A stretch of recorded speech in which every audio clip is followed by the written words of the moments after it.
Hello everybody, my name's Pete Cook and I work here in Asia with a group of very visionary thinkers who have come up with an answer that solves the biggest mystery in science. That mystery is, if I look at the base components of matter, the elements, or inside them the quarks and the leptons, I cannot describe the reality that I observe. The base components, let's just think about that. The elements, if I've just got the elements and nothing else, these elements are what make my body.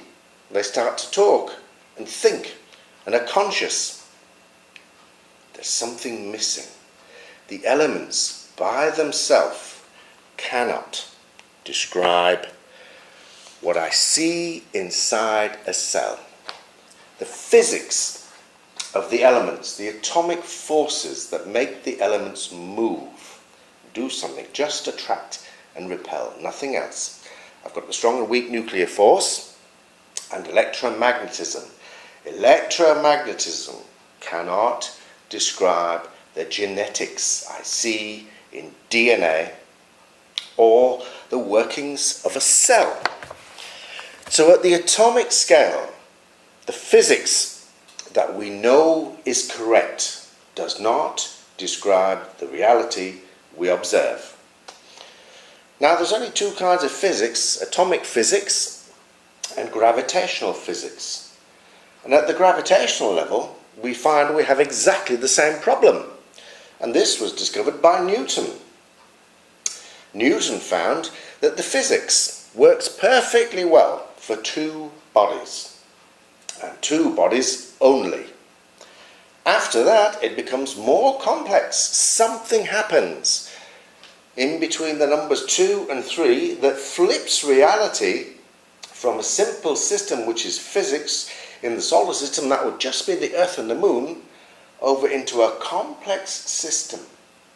A complex system we call the solar system, which starts just as dust. And that dust forms itself into bodies, and those bodies act against each other and form a regular system. Our clocks count those motions. A clock that makes itself. Now physics, the gravity, cannot describe the solar system by itself. Cannot. It does not describe these beautiful patterns that we see in the rings of Saturn. It cannot tell us how the solar system starts as dust and ends up as a beautiful clockwork motion. This problem shows up very clearly in the second law of thermodynamics. Now we build steam engines, and because we build them, we get tricked into writing the second law of thermodynamics, which correctly says that all the time my energy is becoming depleted. It's going from order into more disorder. A hot cup of coffee just on the table spreads itself out, just averages itself out all the time. The air in the room averages itself out. So entropy that describes this motion going from order to more disorder means the whole universe is cooling down, it's spreading out, I'm using up useful energy. But because we were dealing with a steam engine, we didn't take into account the self-assembly of the universe, or the first law of thermodynamics, that energy can neither be created nor destroyed. So if I'm using up energy, well, where is it going? Now let's take another look at reality and give a correct description. of where that energy is going. If I start back here, very, very simple, at the beginning of the universe, where there are no elements except hydrogen, and no stars, there's no structure. I've got here just some protons and some neutrons and some electrons. But even the proton is a composite structure built from simpler components we call the quarks. So I start with just the quarks and the leptons. Now quarks and leptons back here have no physical volume, none whatsoever. They are units of energy. And if units of energy act against other units of energy, and there are rules, they can attract and repel each other. And I can build volume, a property of matter, from units of energy which have no volume. So I've got to see the properties of matter as emerging out of something simpler that was there before. So what is there before, and how do I describe it in terms of physics? Well, you can't. You can describe it in terms of it's some energy, but I don't know what it is, and I can describe it in terms of mathematics. It's all mathematics. Units of energy. If I look at my little diagram here, if I've got different units of energy, some which are positive, some which are negative, the rule is if they're the same, they repel. So these repel, these repel. If they are not the same, they attract. So I get volume here from units of energy that don't need volume to build volume. And mass, the other real property of matter, is brought along to the units of energy by a relationship with what's outside, the Higgs boson, a relationship with the Higgs field, with space. So I get a completely new picture which needs descriptions from mathematics, because positive and negative are not aspects of physics. So here's the answer. We've been using it since Benjamin Franklin describes the energy as coming in positive and negative parts. But positive and negative, what does that mean? We use it without thinking about it. The energy on the proton or the electron is the same. It's the same unit. I can count it, I can quantify it. 1.6 times 10 to the minus 19 of a coulomb. And they're both the same. They are indistinguishable unless I use mathematical aspects to distinguish between them. Positive and negative are mathematical aspects which I need to describe the physics. So even at a very, very simple level, I cannot describe the universe unless I use a combination of mathematical aspects and physical aspects. Now that gives me an answer in which I can now describe the reality I observe, which is very, very complex at the atomic level and the gravitational level. So let's just do that and build a universe which is going from simple to more complex. Our mistake has been to look at the very small and say it's going to describe how the very big works. That was a big mistake. That was a huge mistake. Our mistake was to describe everything and say, well, it must be just physics by itself, and one day physics is going to explain everything I observe in the universe. That doesn't work. It doesn't work at the gravitational level. I need perturbation theory, mathematics. I need Poincaré's work after Newton, which is just pure mathematics. I need resonance, harmonical resonance to describe what's happening here, as well as the physics. The physics just says fall together. At the atomic level, the physics just says fall together. But when I look at molecules, they don't just fall together. If I have molecules and they must be dissolved in water to get individual molecules, now that's entropy. I spread them all out and I break them into the smallest components and they're all different. But when they stick themselves back together, they use the laws of group mathematics and the laws of electromagnetism and the laws of the strong and weak nuclear force. You can check that out. You can test that. It's something that we can all test because it's just logic. Is what I see, the reality that I see, the same as what I'm saying? It's not just the static mathematics and physics. It's life. The complex cycles. This is the Krebs cycle. This is a metabolic cycle. And the genetics, the information. I've got two different kinds of systems. I've got information systems, I've got energy systems. The flow of information, the flow of energy. It's the system. It's the mathematics of the system I need to add to the physics. So I'm going to leave all the physics correct and the same. My two parts of physics, atomic physics, quantum physics, can stay the same and correct. Gravitational physics can stay the same and correct. But I've got to add to it mathematics.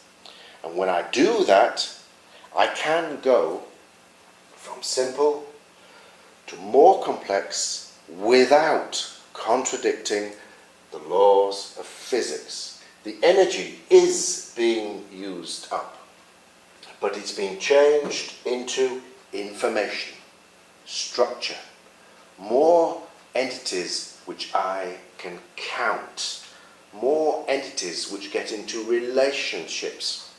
That's what relativity is. How does this behave relative to this? How does space behave relative to matter?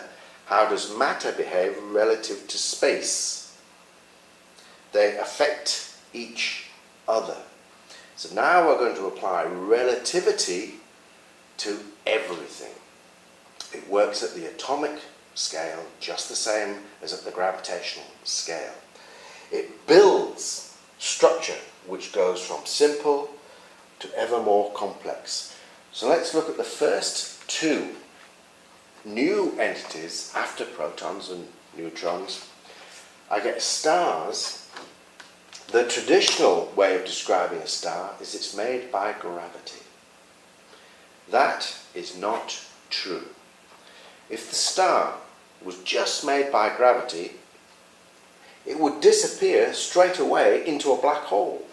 That's what it does when it doesn't have a relationship, relativity, with what's happening at the atomic level.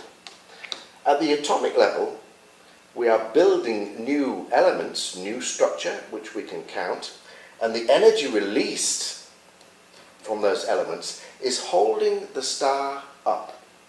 So it's a relationship between what's happening at the gravitational level, causing something to happen at the atomic level, which causes something to happen at the gravitational level. It's a feedback loop. I get a push and a pull, and there's a ratio here in between, an unseen mathematical ratio which causes stars and elements to build each other at the same time.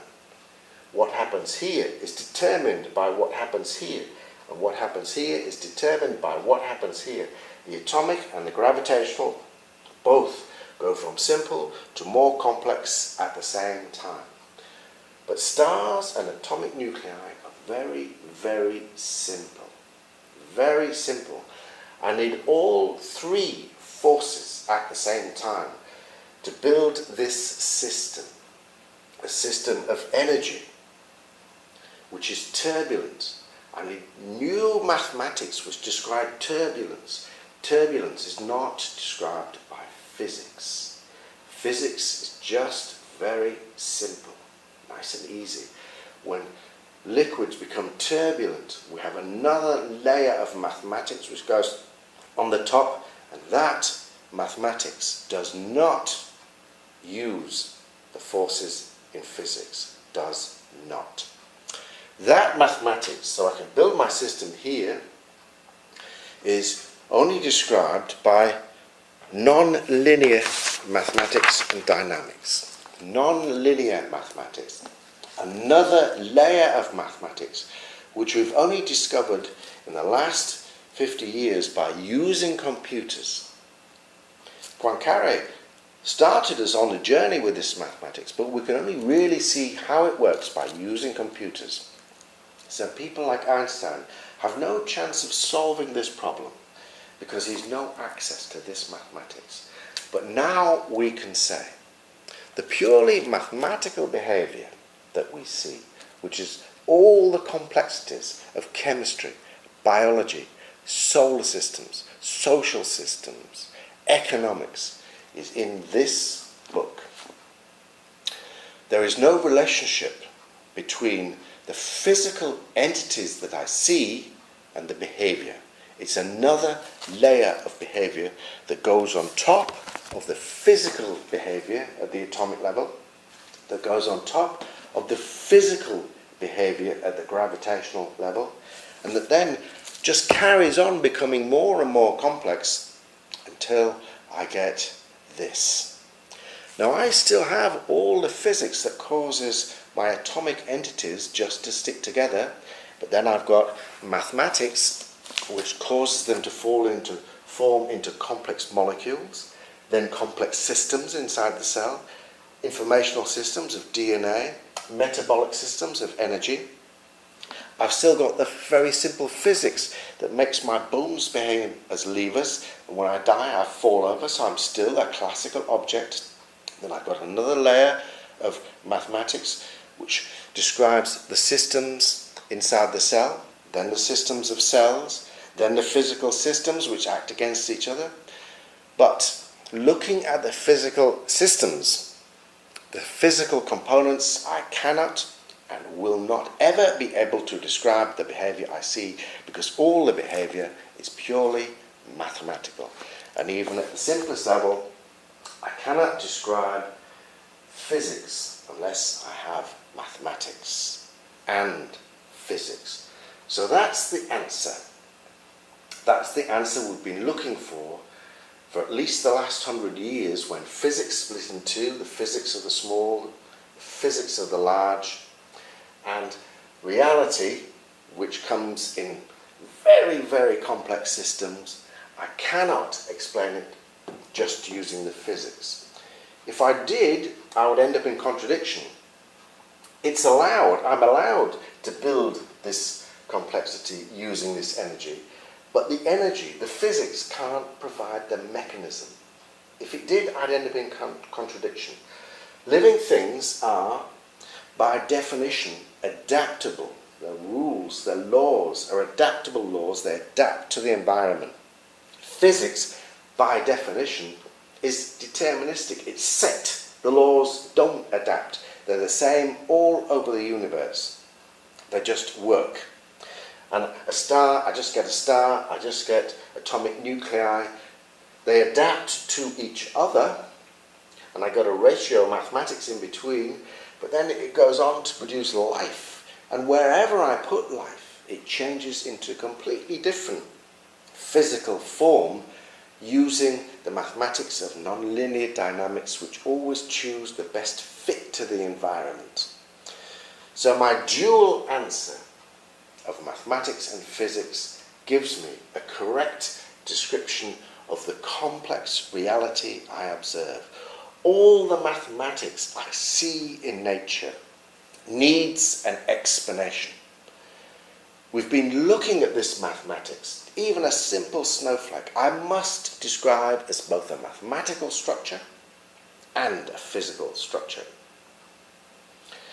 Now, the way that our brain works has been tricking us. Our brain works on statistical inference. If something is very, very unusual, if somebody dies, it takes me a long time to change my mind, even though I can see the mathematics in nature. We don't say the universe is both a mathematical system and a physical system. We don't teach in our schools and universities that everything goes from simple to more complex, even though we can see it. So that has to change. That must change. We've got an answer. We've got an answer that you can go and test. So now what I'm going to do, I'm going to put relativity alongside quantum mechanics in a pattern. What we found here in Asia, there's a little algorithm, and that algorithm is how we go from simple to more complex. It's the same algorithm that builds everything, both at the gravitational, the atomic level, and then everything else. And that algorithm is based on a relationship between the numbers 2 and 3, the first two prime numbers. Now we've already said there's a relationship between the physical world, the energy, everything's energy, matter's just made of energy, the physical world and the mathematical world. So I can just mix the two up. But let's have a look at the forces and prime number theory. Now people like Marcus de Sauter have already noticed that prime number theory shows up in atomic nuclei. So that needs an explanation. If you're just saying it's all physics, it doesn't make any sense. But as soon as you say it's mathematics and physics, no problem. Let's look at the forces to see how that works. If I put the forces like this, we're now going to say it's relativity. It's a relationship between what's happening at the gravitational scale and the atomic scale that causes stars and elements to make themselves. It's what's happening over here which is causing this to happen, and vice versa. So if I take the forces, I've got gravity, but that has an opposing partner, and that opposing partner is already in Einstein's equations. It's called the cosmological constant. If it's not in the equations, if there's nothing to oppose gravity, the universe would have already collapsed. Gravity can produce its own opposing force. The distortion of space caused by matter causes matter to rotate, and the fact that it's got mass, or causing the distortion in the first place, means I get a balance between the acceleration through space, which mass resists, and the matter which is causing the distortion. So I get a pair of forces. Gravity always has an opposing pair. The atomic forces also come in pairs, but we don't see it like that. We see the strong and weak nuclear force as two separate forces. But we already know that all the forces are intertwined.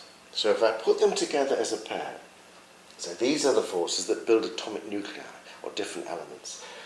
I need these forces, the electromagnetic force, as well inside the nuclei to repel and give that nuclei a governing system that stops them being too big. If nuclei didn't have the repulsion of the electromagnetic force, the sun would carry on building bigger and bigger atomic nuclei until it was an atomic nuclei. So I've got a relationship between the two atomic forces that builds atomic nuclei. I've got a relationship between those atomic nuclei and the gravity which build stars. So I'm going to put stars here as a relationship between what's happening here and what's happening between these two forces, specifically the energy that's released when I build atomic nuclei. Same for planets. If I just try and describe a planet using gravity, I can't. Planets are more complex. They're on the next level. They've got chemistry, they've got atmospheres, they've got oceans. Much, much more complex than this simplicity here. It always goes from simple to more complex. The planet is a relationship between the gravity pulling the entities together and the repulsion at the electromagnetic level holding that planet in existence. So I'm going to put planet here. There's a ratio between them. And it's that ratio which causes it all to exist. And the elements are caused by a ratio between these two. That's the fine structure constant. So here I've got the large structure constant, the biggest things that are built like that, stars, and the complex structure constant, the very complicated planets. I can also put here objects. Now an object is just too small to be a sphere, a planet or a moon. It can be any shape it wants, but requires a relationship between these two to hold it together and to hold it up. So I've got a relationship which I can see, so I've got one partner on its own and two which are related but different. I've got a relationship between 2 and 3. And let's show you that building the first composite components of the universe, the proton. If I look at the proton, I need 2 quarks which are up. They must be different in some way. That satisfies the quantum laws of Pauli's exclusion principle that they cannot be the same. So I've got 2 partners which are related but different, and I have a down quark, and now I've got a new component in the universe. My new component has new rules of physics, which determine it doesn't behave as a quark, it behaves as a collection of quark, which is a different component. I've got new behavior, so I've got quark behavior inside. I've now got proton behavior using this little algorithm, this little pattern, and if I use the pattern again and reverse it, I now get 2 down quarks, which must be different, and an up quark to build neutrons. So I can see, I go 1, 2, 3, I get something completely different. I get a system. And if I use it again, I've now got proton, a neutron, add the electron. So 1, 2, proton, neutron, add the electron. I get another new component, the atom. And I can go on building and building and building using that algorithm, the same algorithm, to build all the basic components of the universe. I can even use it for multi-celled life, in which I've got 2 different parts which are related, plants and the animals. If I don't look at the physical components anymore, but I look at the behavior, that's what this is telling you. The physical components don't matter. The behavior matters. Respiration, animal, and photosynthesis are exact inverses of each other. Now, people have been looking at that for a long, long time, thinking that cannot be coincidence. They govern each other. If you don't have animals using the oxygen, the plants would build an atmosphere that became more and more oxygen rich until a lightning bolt explodes the atmosphere. I've got a self-governing system between animals and plants, which are both composite, and I've got the fungi, which are decomposite. So I can now see that everything starts to build up into these complex systems from units back here, units which are not just individual units, they come in conjugate pairs. The simplicities, the most simple parts of the universe are not just an individual unit by themselves. Quarks and leptons can transmutate into each other. At the atomic level, everything can change into everything else.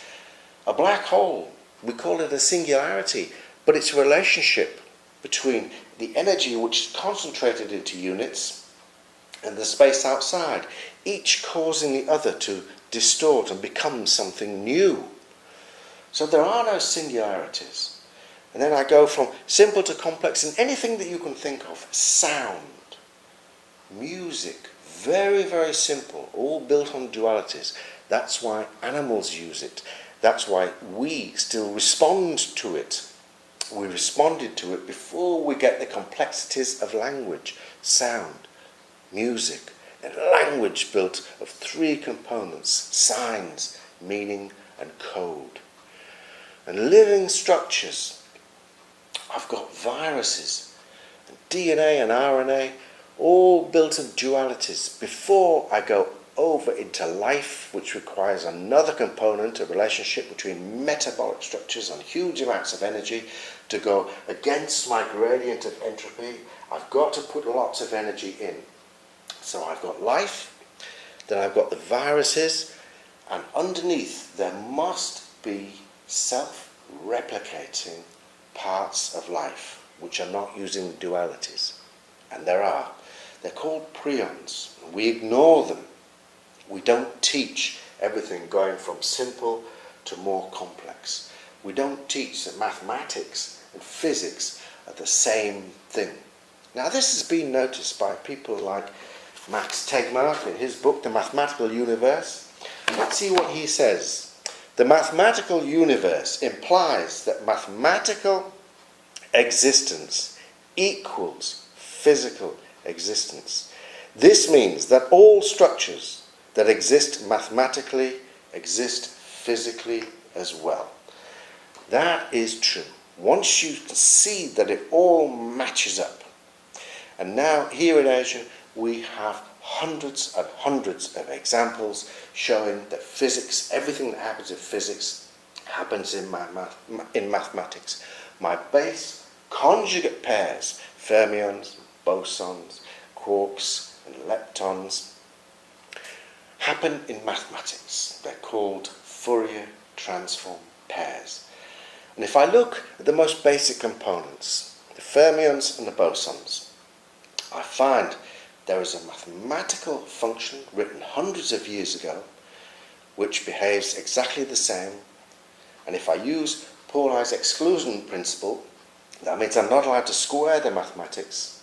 That function, the Mobius function, describes the difference between fermions, which carry the forces, and bosons, which hold the forces. It's just a relationship. It's relativity. It's the same principle. So let's show you at the most basic level. I can now put the forces, not just general relativity, which describes gravity, but the other two pairs of forces into a pattern which fits into the standard model. We've got two rows of the standard model which are correct. They're in this pattern. I get three generations of matter. This generation sits by itself and I get two more massive generations, which doesn't seem to make sense until you see everything in the universe comes in this pattern. I'm now going to put the forces into the same pattern. I'm going to put electromagnetism here. It's symmetrical. That means it's just positive and negative. And anything that goes away from that asymmetry causes a force which brings it back. I get more and more voltage which brings it back to zero. So there's my first force. I then get more asymmetry. Now this shows up in antimatter and matter. I get more asymmetrical relationships between matter and antimatter as I go down. I get the strong and weak nuclear force. So I'm building asymmetry as I go down here. And then the biggest asymmetry I get between what happens at the gravitational level in these two and this one. So I can use the same pattern again, I just change it about. So I can put here gravity and the cosmological constant, or gravity and its opposing force, which is built of a conjugate pair relationship between angular momentum and linear momentum, the conservation of which causes the Earth to balance exactly and not fall into the sun. So I can see how it works. And I can also put numbers in here, positive and negative numbers, and asymmetry between numbers, odd and even, and then two completely different numbers, imaginary numbers, and the real numbers, which come in the same pattern. The imaginary numbers don't have units, space, which doesn't have units relative to the atomic units. We now know that space does have tiny, tiny, tiny units, but relative to the atomic units, it behaves as a continuum. But now we see that everything is both a continuum for the scale that it acts against, relative to, and comes in small units. So everything just has these dual answers, and I can make sense of the reality I observe. So let's just summarize that. If I try to describe reality just using the laws of physics, I cannot. If I try to describe reality just using the energy, which obeys the laws of entropy, I cannot. Now that shows up in the In Our Time program, where the presenter, Melvin Bragg, challenges the scientists, and he's looking at all the complex structure in the universe. And he's looking at the simple beginning. And he says, doesn't it give you any cause for concern that things are not wearing out? Things are not becoming more disordered.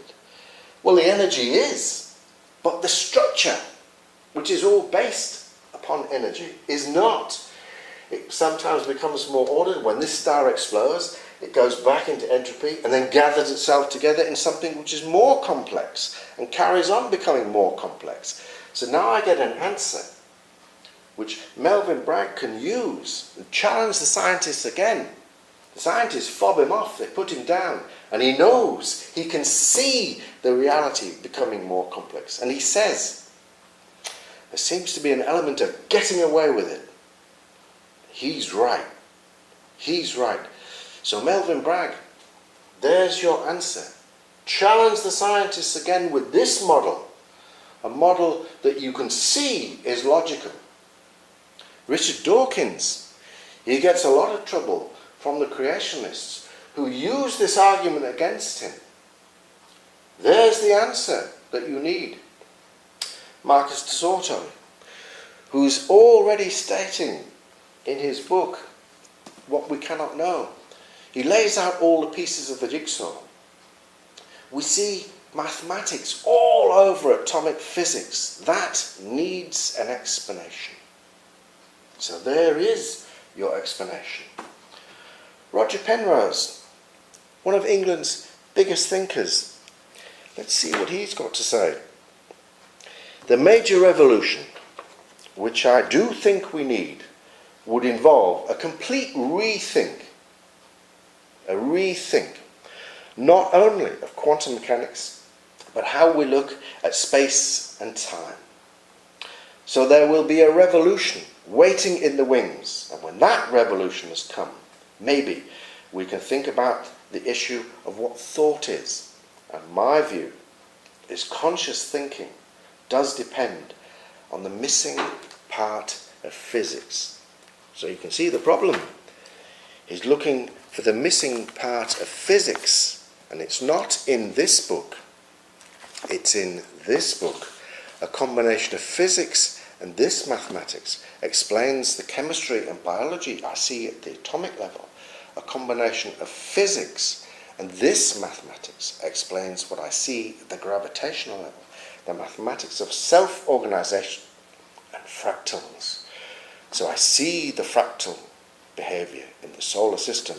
Each of the gas giants, a large dominant body, lots of tiny bodies and rings, and the whole system, a large dominant body, much smaller body, and rings we call the asteroid belts. We don't say the sun's rings. And those rings have gaps just the same as the gaps, the rings of Saturn. They're called the Kirkwood gaps. Now, how easy is it to teach that to students, going from simple to complex, whether it's sound, going into language, or anything that you can think of at all. My in-between, viruses and stars and atomic nuclei going over into planets and solar systems and molecules just makes sense. Now, Brian Cox is a very, very good physicist. He knows about this problem, and he has to use his language very, very carefully. And when he talks about the solar system, he says, I'm a physicist, and I'm fascinated how the laws of nature build such diversity and complexity in the solar system? He uses the laws of nature. He doesn't say the laws of physics, because he knows that gravitational physics by itself cannot produce the beauty of the rings of Saturn, the diversity of all the moons and planets in the solar system. So Brian Cox, there's your answer. The complexity and chaos, a conjugate pair from complexity theory. Self-organization comes from complexity theory. It doesn't come from physics. Sometimes behavior is chaotic, but that still has rules. The solar system tidies up the chaotic behavior of the ice particles into beautiful rings. It puts everything in the right place. It's ordered behavior, but it's not predictable. So there's the answer. So I'd like to give this answer to Melvin Bragg, Richard Dawkins, Marcus de Sautoy, Roger Penrose, Brian Cox, and Max Tegmark. It is a mathematical and physical universe. Trying to just use physics gives me contradiction. Trying to just use mathematics without the energy wearing out. I'm just changing this energy into this energy. E equals mc squared. Matter structure is made of energy. Energy, which is a complex system of units of energy, waves of energy. It can be unit or a wave. So again, I get my same pattern of two related partners, and fields of energy, which can either be strong or weak, a conjugate pair. Magnetic fields, which are strong, gravitational fields, which are weak. And I get my 1, 2, 3 simple pattern. In the gravitational fields have a single pole in the middle of the star, very, very simple. Magnetic fields have 2 poles. Then I get the complex electrical fields. So once again, I get my pattern of 3. So this is the key that unlocks the standard model, and I can now put all the other parts of the standard model into this same pattern. I can put all the parts of quantum chromodynamics as a relationship between 3s and 2s. The bosons and the fermions all come in partners, which are 3. I need 3 partners, 3 quarks, and then 2 quarks, up and down quarks. Quantum electrodynamics, everything comes in 3s and 2s. +1, -1, and zeros. I need neutrons and neutrinos. And I balance what happens in quantum electrodynamics with what happens in quantum chromodynamics, and I get a partnership between these 2s and 3s, these 2s and 3s, and what happens at the gravitational level. These 2s and this 3. It's complex systems, so we must erase from our mind any notion of finding singular little units of substance that build matter.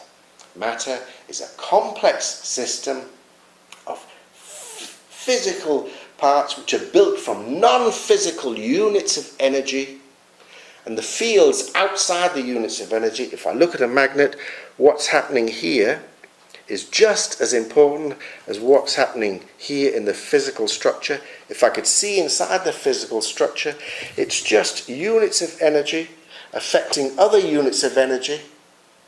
And what happens in here is holding it together. It's not little units of substance. It's units of energy repelling and attracting other units of energy, building physical structure. It's an emergent property of energy. So there's the right answer that you can go and test. It's only the philosophy that we've changed. The science, the mathematics, all stays the same. We've got all the pieces of the jigsaw. We just need to fit them together logically. This is either logical or it's not. A simple question that you can challenge yourself to answer. Thanks. See you next time.